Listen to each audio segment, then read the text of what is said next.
Macam belum sarapan ibu ni aku tengok. Kita ulangi ya bunda ya. Assalamualaikum warahmatullahi wabarakatuh.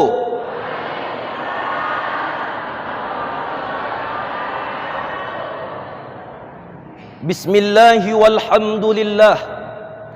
Thumma assalatu wassalamu ala rasulillah Sayyidina Muhammad ibn Abdillah wa ala alihi wa sahbihi wa mawalah. Yang sama kita muliakan Al-Ustaz Al-Asatiz Al-Mukarram, para da'i dan ustaz-ustaz mimbar Kabupaten Batubara. Bapak ibu sama kita berdoa kepada Allah, mudah-mudahan da'i-da'i dan ustaz-ustaz yang ada di mimbar Batubara ini tetap istiqamah dalam menyampaikan dakwahnya. Amin. Yang saya hormati segenap jajaran pemerintahan Kabupaten Batubara. Hadir di sini bersama kita Bapak Asisten 1 Bupati Kabupaten Batubara, Ibu TPPKK Kabupaten Batubara, dan segenap jajaran-jajaran pengurus lainnya yang tak bisa saya sebutkan satu persatu karena begitu banyaknya. Izin Pak. Yang saya hormati Ketua PD Muslimat Al-Wasliyah beserta jajarannya, Ibunda PD Muslimat Al-Wasliyah, izin Bunda. Sewaktu saya masih pelajar, saya ini dikader di Ikatan Pelajar Al-Wasliyah. Sewaktu saya masih menjadi mahasiswa, saya dikader di Himpunan Mahasiswa Al-Wasliyah. Hari ini atas izin Allah qadarullah saya berceramah di hadapan ibunda-ibunda muslimat Al-Wasliyah. Artinya ibunda ini saya menceramahi emak saya sendiri.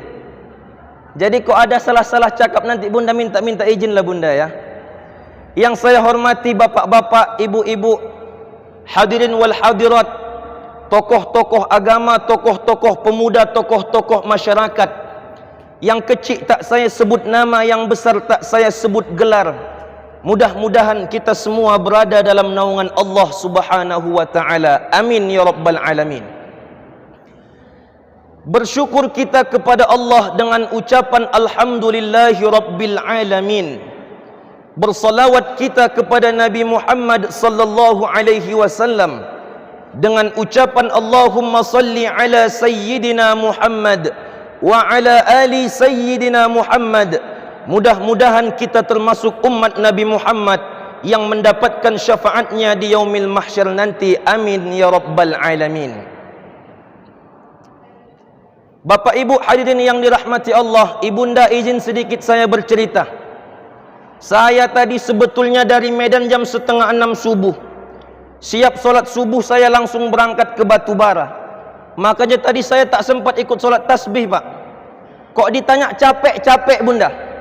Tapi begitu sampai di sini hilang capek ini bunda. Mengapa hilang capeknya? Karena saya tengok wajah ibunda-ibunda di sini macam wajah-wajah penghuni surga semua.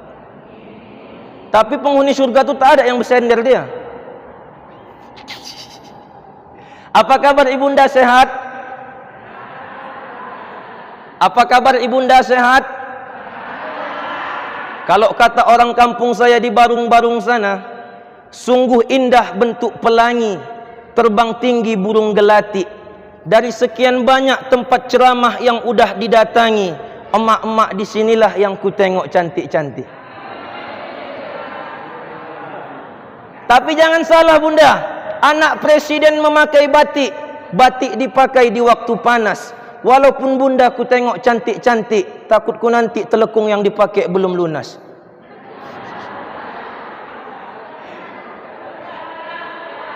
Udah demon pula ibu tu di belakang. Bapak ibu hadirin yang dirahmati Allah, tak banyak yang ingin saya sampaikan Pak Bu, karena dulu guru saya pernah berpesan kepada saya bunda.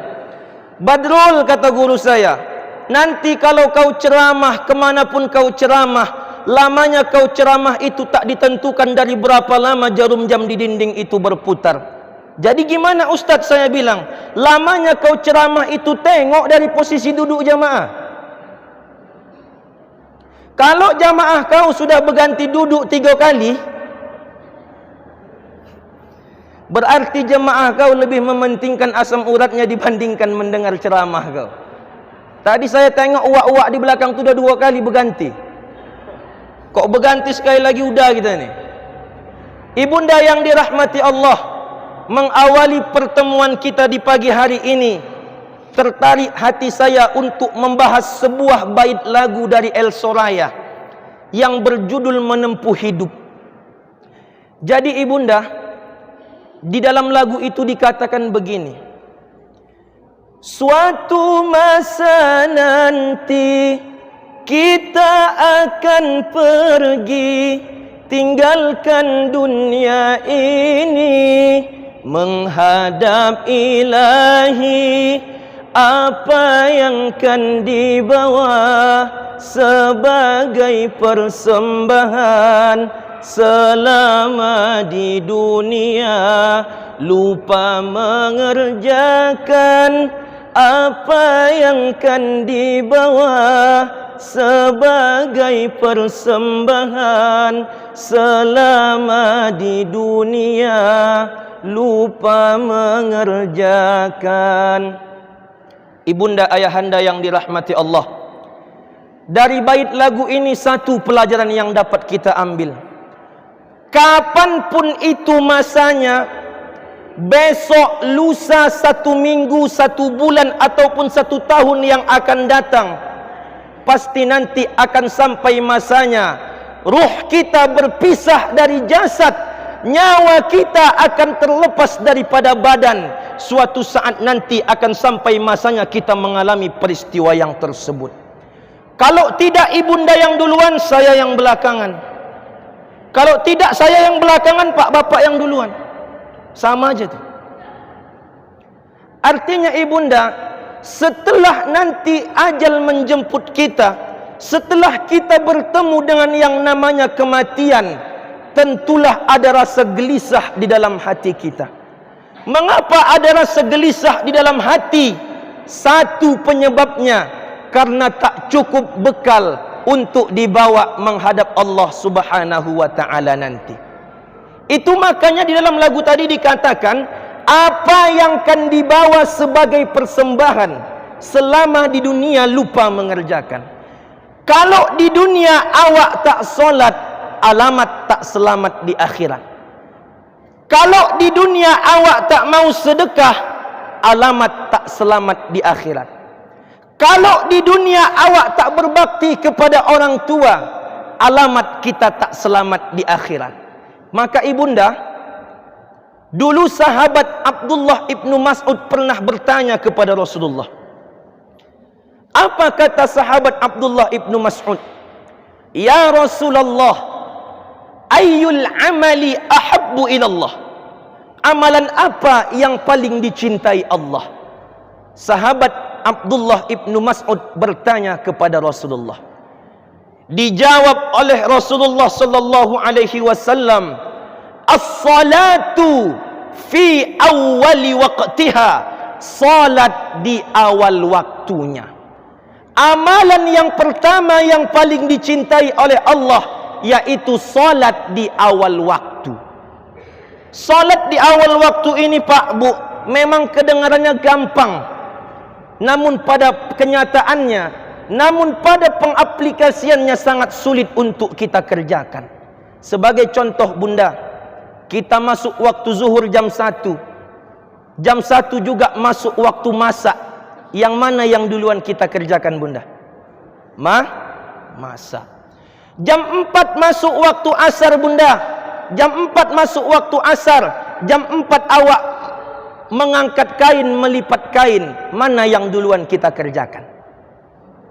Lipat kain. Terakhir bunda, jam 8 masuk waktu isya, jam 8 masuk waktu isya, jam 8 pula main film Ikatan Cinta. Yang mana yang duluan kita kerjakan bunda? Nonton atau solat? Nonton atau solat? Solat sini solat nih. Sini bunda, nonton atau solat? Sama-sama lah jawabnya. Salat di awal waktu tadi merupakan satu amalan yang kedengarannya mudah untuk dikerjakan, akan tetapi sangat sulit untuk dilakukan. Ibunda, betapa pentingnya salat di awal waktu itu, sampai-sampai Allah Subhanahu wa taala mengatakan dalam Al-Qur'an, "Fawailul lil musallin." Celaka untuk orang-orang yang salat. Orang-orang yang salat yang bagaimana yang celaka ini? Allazina hum an salatihim sahun, yaitu orang-orang yang lalai, yang suka menunda-nunda dalam mengerjakan salatnya. Datang kata emak-emak sana, "Ustaz, aku nanti salat waktu udah umur 60 ajalah. Udah agak-agak bau tanah sikit." Bunda, kalau saya tanya, mana lebih enak kita salat di waktu tua atau di waktu muda? Enak salat di waktu tua atau di waktu muda, bunda? Ada di sini yang umur 70? Ada di sini yang umur 70, bunda? Ada. Kita contohkan sedikit. Contoh nih bunda ya. Umur saya masih 23. 23 tahun masih umur saya. Salat di waktu muda. Kalau kita salat di waktu muda, ketika mengangkat takbir Allahu Akbar, masih gagah Pak, masih gagah.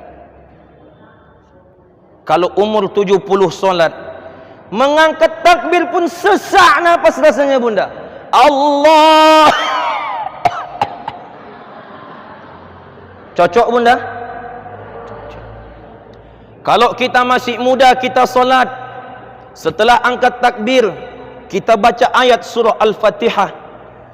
Bismillahirrahmanirrahim. Alhamdulillahi rabbil alamin. Ar-Rahmanir-Rahim. Maliki yaumiddin. Iyyaka na'budu wa iyyaka nasta'in. Ihdinas siratal mustaqim. Siratal ladzina an'amta 'alaihim ghairil maghdubi 'alaihim waladdallin.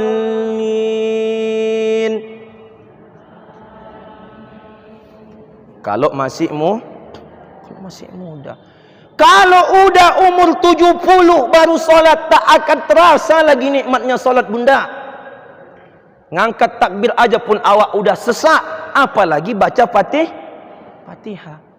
Kalau kita masih muda, salat, ruku, Allahu Akbar, masih muda, masih kuat, kokoh. Datang nenek tu yang umur 70, Allahu Akbar, lutut. Kalau masih muda, bangkit dari ruku, i'tidal, sami Allahu liman hamidah, masih gagah, masih kuat. Nenek tu yang udah umur 70 bangkit dari ruku, sami Allahu liman hamidah, pinggang.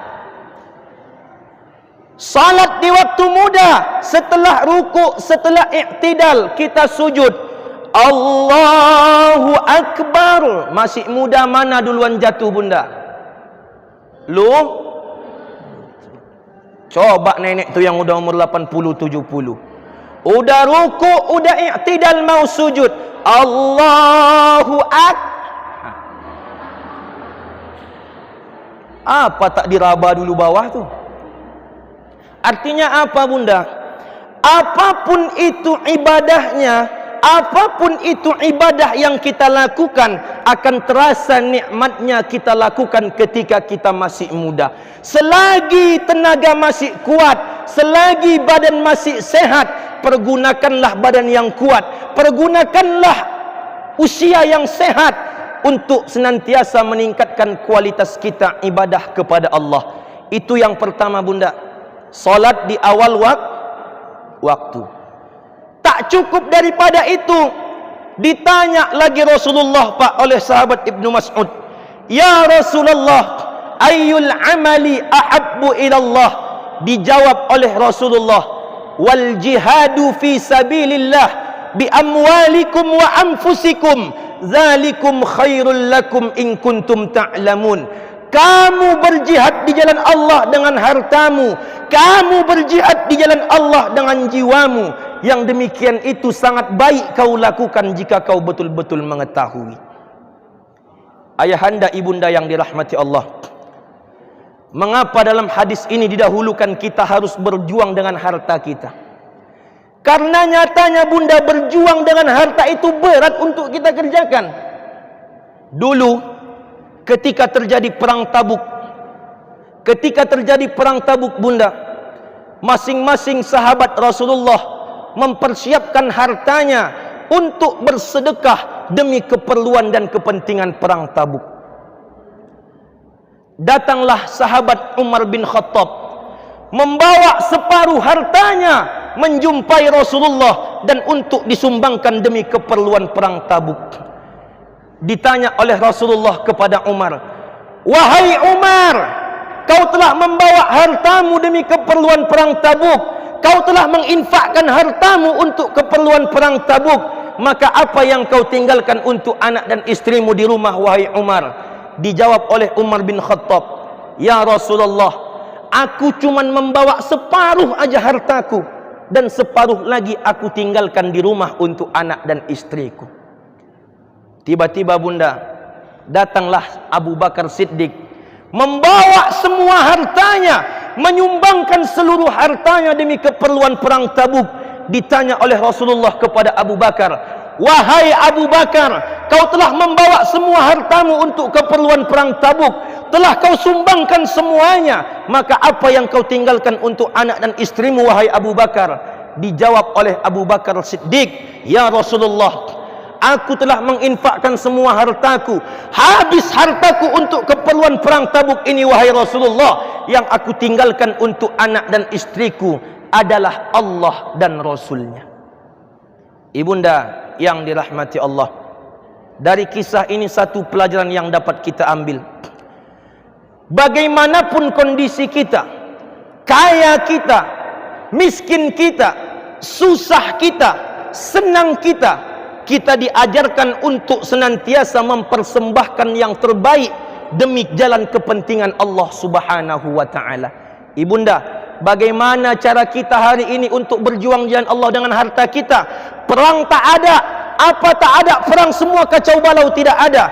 Hari ini ibunda, ketika ada pembangunan masjid, ketika ada pembangunan panti asuhan, ketika ada pembangunan pondok pesantren tahfiz Quran, mari bunda sama-sama kita sumbangkan harta kita demi keperluan tersebut. Ibunda, jangan takut untuk bersedekah. Apa guna harta kita banyak? Apa guna tanah kita lebar di mana-mana? Apa guna hewan ternak kita berkembang biak kalau kita untuk mengeluarkan sedikit harta kita berat rasanya untuk kita keluarkan?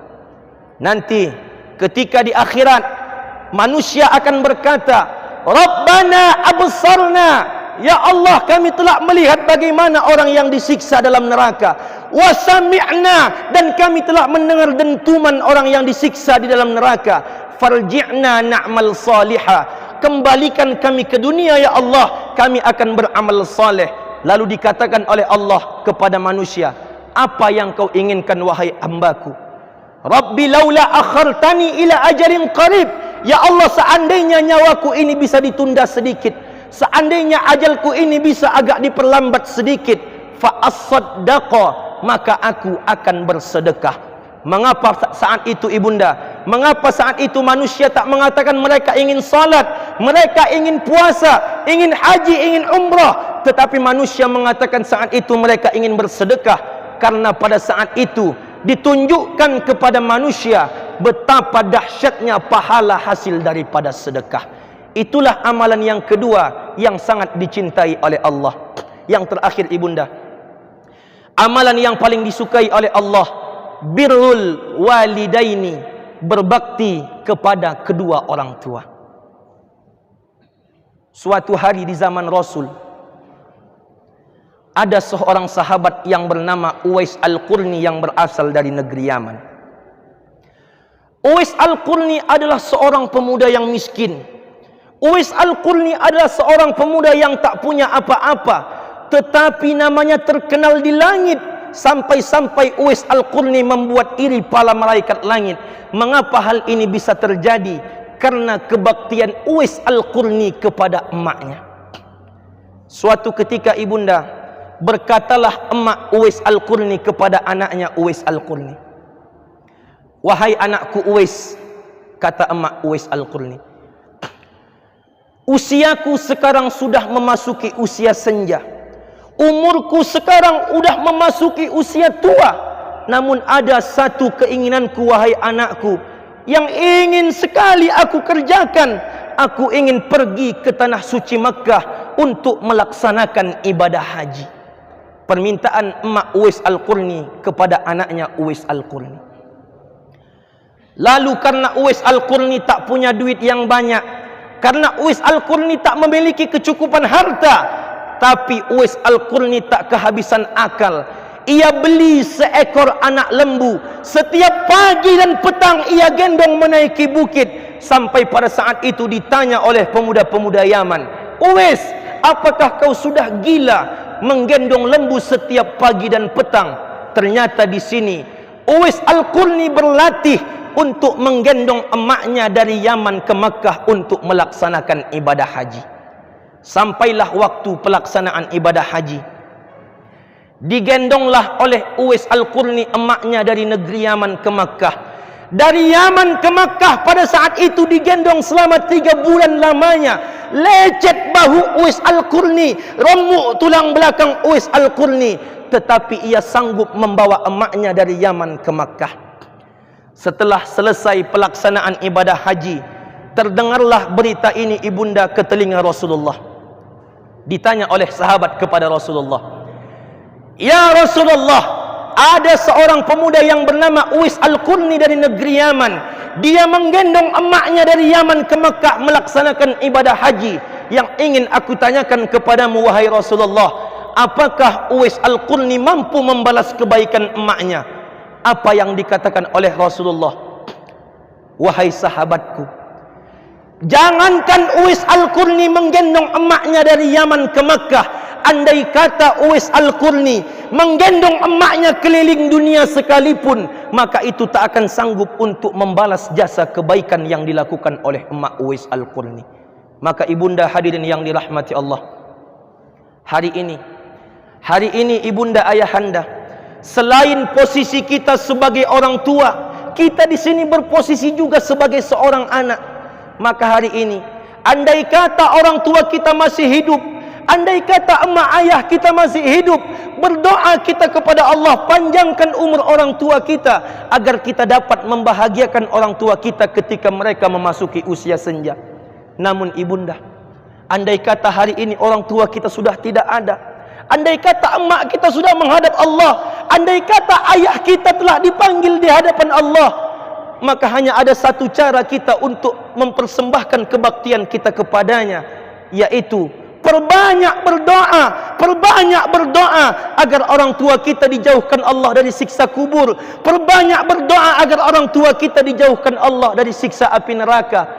Inilah bentuk kebaktian seorang anak ketika orang tua sudah tidak ada. Anak mampu mendoakan orang tua, anak mampu memanjatkan doa kepada Allah untuk kebaikan orang tuanya di akhirat nanti. Allahumma ighfir lana dzunubana, ya Allah ampunkan dosa kami, wali walidaina, dan ampunkan dosa kedua orang tua kami, warhamhuma, dan sayangilah kedua orang tua kami, kama rabbayana shaghira, sebagaimana mereka menyayangi kami di waktu kecil. Ibunda, orang tua tidak mengharapkan dibuatkan rumah besar oleh anaknya. Orang tua tidak diharapkan dibelikan mobil mewah oleh anaknya.